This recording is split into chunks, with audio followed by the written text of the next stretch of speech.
الحمد لله رب العالمين والصلاة والسلام على سيد الأنبياء والمرسلين وعلى آله وأصحابه ومن تبعهم أجمعين আন্দোলনরত ৮ দলের চট্টগ্রাম বিভাগীয় সমাবেশে উপস্থিত ৮ দলের শীর্ষ নেতৃবৃন্দ, সংগ্রামী বীর চট্টলাবাসী, চট্টগ্রামের ঐতিহাসিক লালদিঘি ময়দানে দাঁড়িয়ে বিগত ফ্যাসিবাদ বিরোধী আন্দোলনের অন্যতম মহানায়ক হেফাজতে ইসলাম বাংলাদেশের আমির মরহুম আল্লামা শাহ আহমদ শফি, মজলুম আমির হেফাজত শহীদ ইসলাম আল্লামা জুনায়েদ বাবু নগরী রহমতুল্লাহ আলাইহির প্রতি শ্রদ্ধা এবং তাদের রূহের মাগফিরাত কামনা করে আজকের এই চট্টগ্রামের ঐতিহাসিক লালদিঘি ময়দানের জনসমুদ্রকে লক্ষ্য করে আমরা পরিষ্কার বার্তা দিতে চাই। বাংলাদেশ আমাদের এই গরিব দুঃখী মেহনতি মানুষের রক্ত আর ঘামে গড়া এই বাংলাদেশ আর কোনদিন শুধুমাত্র বনেদি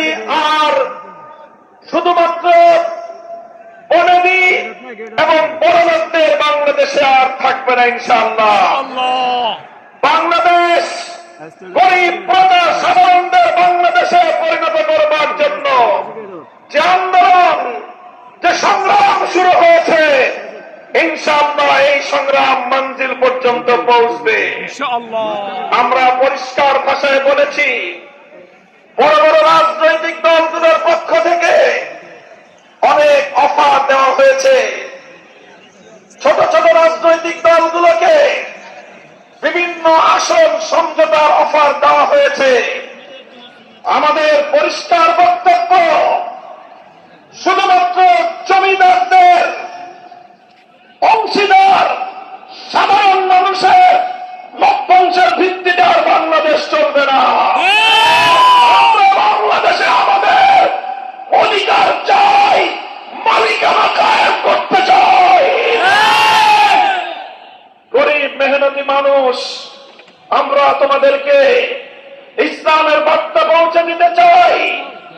ইসলাম যে বৈষম্যহীন সমাজ ব্যবস্থা উপহার দিয়েছে, বিশেষ করে অর্থনীতির ক্ষেত্রে ইসলাম যে সুষম বন্টনের অর্থ ব্যবস্থা উপহার দিয়েছে, কাইলা ইয়াকুনা দুলাতাম বাইনাল আগনিয়াই মিনকুম, একটি শ্রেণী বিশেষের কাছে রাষ্ট্রের যাবতীয় সম্পদ কুক্ষিগত হবে, সেই বিজাতীয় পুঁজিবাদী অর্থ ব্যবস্থার কবর তৈরি করে সেই ধ্বংসস্তূপের উপর আল্লাহর কোরআনের অর্থ ব্যবস্থা বাস্তবায়ন করা হবে ইনশাআল্লাহ।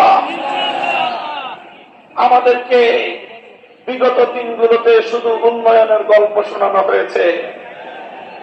উন্নয়নের গল্পের একটা দৃষ্টান্ত আমরা দিয়ে থাকি।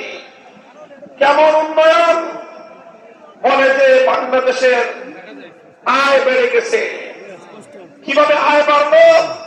বলে যে মাথা পিছু আয় বেড়েছে, পার ক্যাপিটা ইনকাম। 2025-24-25 অর্থ বছরে বাংলাদেশের মানুষের মাথা পিছু আয় হলো $2,820। আমাদের বাংলাদেশি মুদ্রায় 3,40,000 টাকা প্রতি মাসে বাংলাদেশের মানুষের গড় আয়।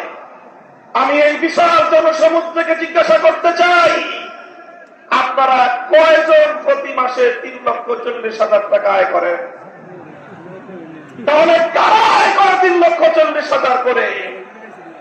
সংগ্রামী সাথী বন্ধুগণ, ব্যাপারটা হলো এরকম, একজনের খাল পার হতে গিয়েছে, জিজ্ঞাসা করেছে গরিব একজন কৃষককে, খালে কি আমার ঠাই হবে? গরিব বলে যে না, খালে ঠাই হবে না, এই খালের মধ্যখানে 5 হাত পানি। বলে যে তোমার এই হিসাব দিয়ে চলবে না, উন্নত হিসাব লাগবে। অর্থনৈতিক ক্যালকুলেশনের হিসাব লাগবে। কি হিসাব? বলে যে মাঠে এই খালের মধ্যখানে কয় হাত পানি? 5 হাত পানি। ওই পারে কয় হাত পানি? 1 হাত পানি। এই পারে কয় হাত পানি? 1 হাত পানি। এবার তিনটাকে যোগ দাও, 5 যোগ 3 যোগ 5 যোগ 1 যোগ 1 হলো 7। 3 জায়গা থেকে স্যাম্পল নিয়েছ, এবার 7কে 3 দিয়ে ভাগ দাও, গড় পানি দাঁড়ানো 2.5 হাত। বলে যে অর্থনীতির হিসাব বলে যে খালে গড় পানি আছে 2.5 হাত, সুতরাং 2.5 হাত পানি যেহেতু গড়ে আছে এই খাল পার হওয়া সম্ভব। আমি আপনাদেরকে জিজ্ঞাসা করতে চাই, এই গড় হিসাব করে যদি কেউ খাল পার হতে যায় 5 হাত পানিতে তার ঠাঁই হবে? ওই 5 হাত পানিতে গিয়ে সে নিশ্চিত ডুবে মরবে। আমাদেরকে উন্নয়নের গল্প শোনায়, বাংলাদেশ থেকে লক্ষ লক্ষ কোটি টাকা দুর্নীতি করে দুর্নীতিবাজদের আকাশ চুম্বি আয়, সাধারণ মানুষের নাভিশ্বাস ওঠা, দারিদ্র সীমার নিচে বসবাস করা সেই জনতার আয়ের সঙ্গে গড় হিসাব করে পার ক্যাপিটা ইনকাম দিয়ে মাথা পিছু আয় দিয়ে বাংলার মানুষকে বারবার ধোঁকা দেওয়া হয়েছে, প্রতারণা করা হয়েছে। এবার ইসলামী দলগুলো ঐক্যবদ্ধ আন্দোলনের মধ্য দিয়ে গোটা বাংলার তৌহিদি জনতা জেগে উঠেছে। ভারতবাদীর রাজনীতি আর বাংলার মাটিতে চলবে না।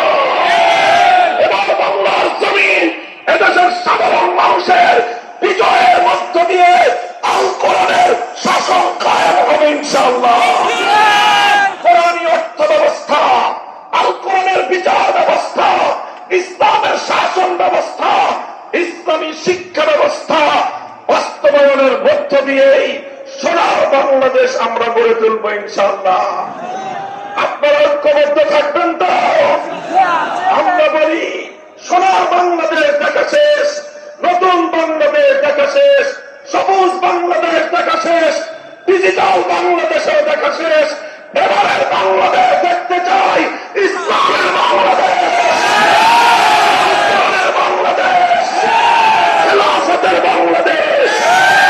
হাতে হাত রেখে টেকনাফ থেকে তেতুলিয়া সকল ষড়যন্ত্রের বিরুদ্ধে, চক্রান্তের বিরুদ্ধে, আধিপত্যবাদের বিরুদ্ধে আমরা ইস্পাত কঠিন জনতার যে ঐক্য গড়ে তুলেছি, জনতার বিজয়ের মধ্য দিয়েই ইনশাআল্লাহ চূড়ান্ত লক্ষ্যে পৌঁছবে। আপনারা সকলেই যার যার জায়গা থেকে ঐক্যবদ্ধ প্রচেষ্টা চালিয়ে যাবেন তো ইনশাআল্লাহ। আজকের এই বিশাল গণসমুদ্র গণসমাবেশ আল্লাহর রহমতে সাফল্য মণ্ডিত হয়েছে। এখন থেকে ঐক্যবদ্ধ ভাবে আগামী জাতীয় নির্বাচন এবং গণভোটে বাক্সকে বিজয়ী করবার জন্য ময়দানে নেমে পড়বো ইনশাআল্লাহ। আমরা নাসরুম মিনাল্লাহি ওয়া ফাতহুন করিম ওয়া আখিরু দাওয়ানা আলহামদুলিল্লাহি রাব্বিল আলামিন। আসসালামু আলাইকুম ওয়া রাহমাতুল্লাহ। সুবহানাল্লাহি ওয়া বিহামদিহি সুবহানাকাল্লাহুম্মা ওয়া বিহামদিক আশহাদু আল্লা ইলাহা ইল্লা আনতা আস্তাগফিরুকা